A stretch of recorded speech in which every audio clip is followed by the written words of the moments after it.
Hey guys, and welcome to my stimulus package update and stimulus check update. Wow, I haven't said those words in so long. I want you guys to know that I missed you more than you missed me, and I'm happy I'm back here for you with another video just to give you my perspective on everything that's been going on. Lauren Boebert heckles Biden as he honors dead soldiers during the State of the Union. You put them in. 13 of them, the Colorado lawmaker yelled, referring to the service members who died in Afghanistan last summer as the president spoke of his late son. And you can also see there Marjorie Taylor Greene as well. So let's take a look at these clips. There's actually two of them. There was this, and also they started chanting, "Build the wall." Take a look. Headaches, numbness, dizziness. A cancer that would put them in a flag draped coffin. I know. One of those soldiers was my son, Major Bo Biden.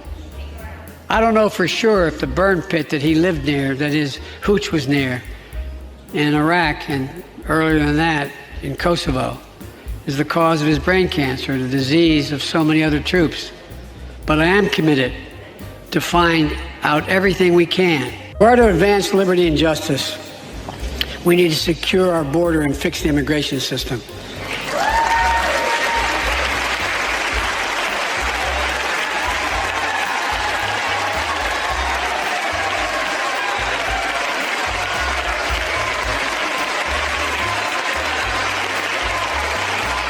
So there you have it, you guys. Let me know your thoughts in the comments down below. Now, we actually had Nancy Pelosi asked about her opinion as to what unfolded. Take a look at what she had to say.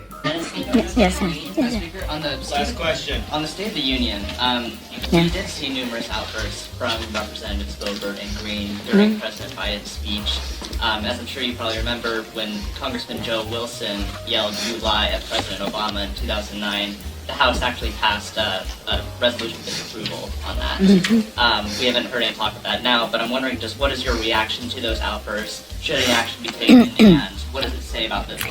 Let me just say this. I agree with what Senator Lindsey Graham said. Shut up. That's what he said to them. I think they should just shut up. Thank you all very much. So there you have it, you guys. A lot unfolding from the time of that State of the Union address. We now have a new stimulus package, heckling, and also it seems like Congress has never been more divided than they are now. They are not unified, and we actually heard from Senate Minority Leader Mitch McConnell and Senate Majority Leader Chuck Schumer. I'm going to be sharing with you the video footage. Now first, we're going to hear from Minority Leader Mitch McConnell, and he's going to be saying he disapproves with everything that's unfolding. He thinks the president should have pivoted. Let me know your thoughts. And he says that they're not addressing the needs of the American people, and he said that the pollings right afterward, which were primarily Democrats, which I shared with you here on the channel, he said they're saying they disapprove of the president and how he's handling things domestically along with foreign policy. Now, right after that, I'm going to share with you Senate Majority Leader Chuck Schumer, who actually praises Biden for his efforts.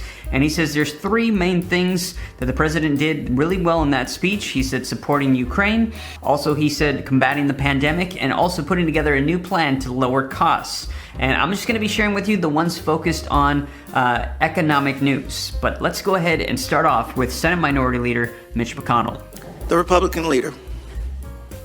Last night, President Biden gave a State of the Union address that might have worked okay for a popular administration that had been successfully tackling America's problems and actually earning high marks. But that's not the reality in which we live. Democrats spent the last 12 months making major and painful policy errors. The public overwhelmingly disapproves. President Biden didn't need to stay the course and rehash a scattered wish list. He needed to make a dramatic pivot, but he chose not to. The president first discussed Ukraine. Everyone agrees with the sentiments President Biden expressed, but the sentiments are not enough. The president articulated no meaningful new steps, no specific plan. He made no explicit commitment to keep flowing weapons intelligence, and advanced capabilities into Ukraine as long as the Ukrainians need them. Nor did he explain why his administration was slow to provide lethal assistance in the first place. Instead, the president focused on trying to claim credit for the remarkable European and worldwide response that his administration did not foresee, let alone orchestrate. Apart from Ukraine, the president's other remarks on our dangerous world were not just insufficient, they were basically non-existent. The president spoke for over an hour, but only mentioned China twice. Neither time had anything to do with national security or military modernization.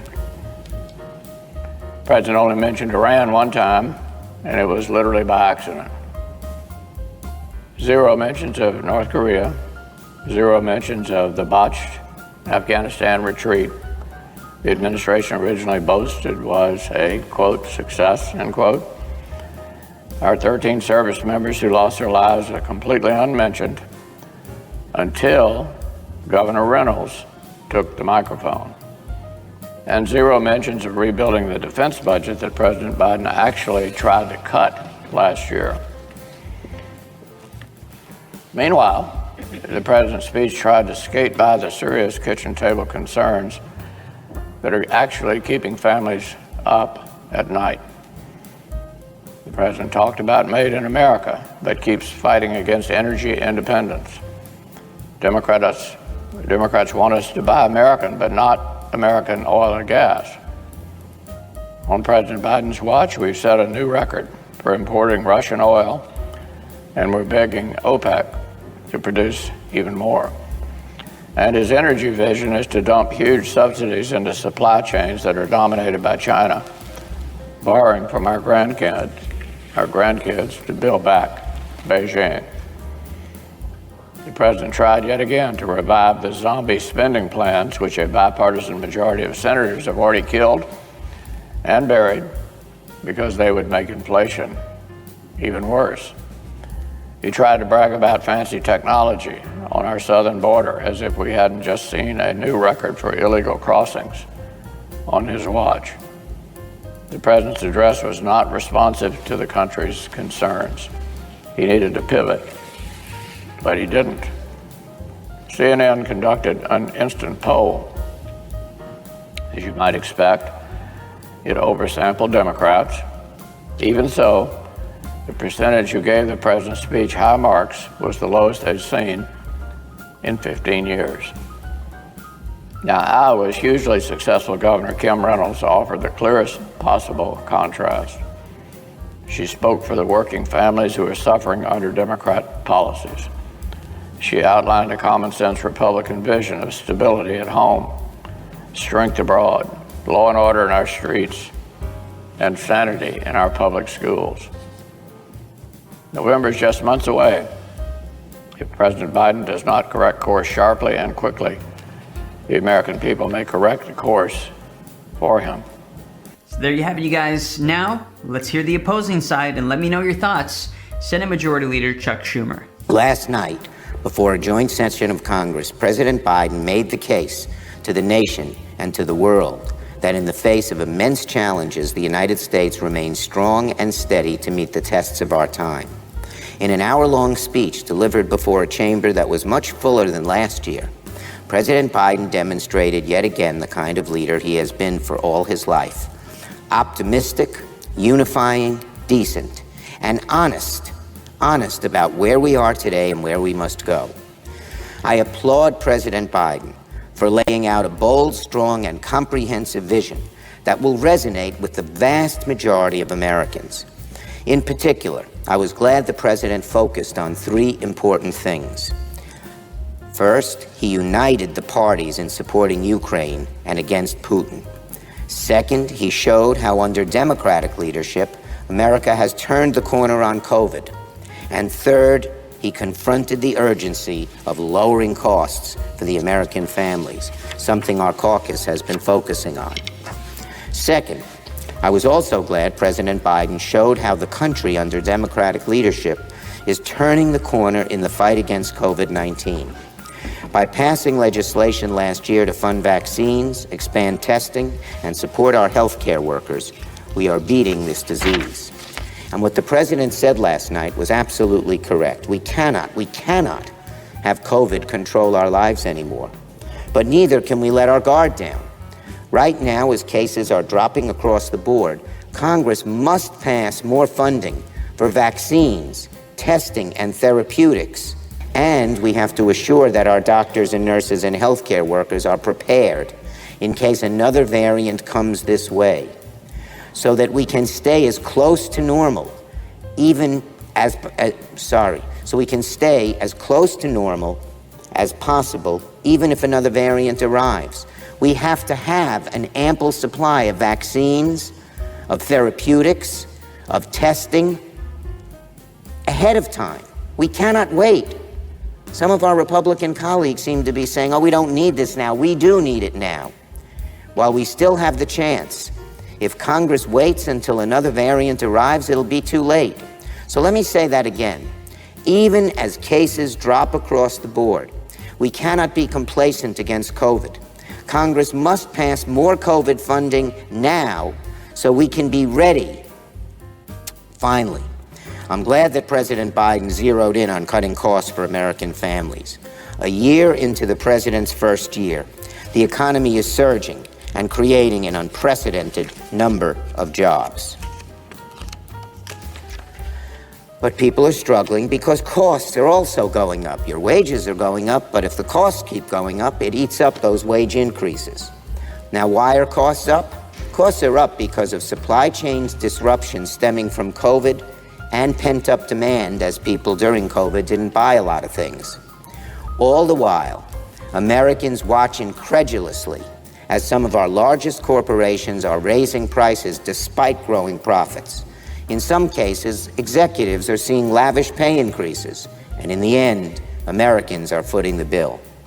Senate Democrats will not stand for this, and we're working with the president to lower costs and build upon the wage growth we've seen over the past year.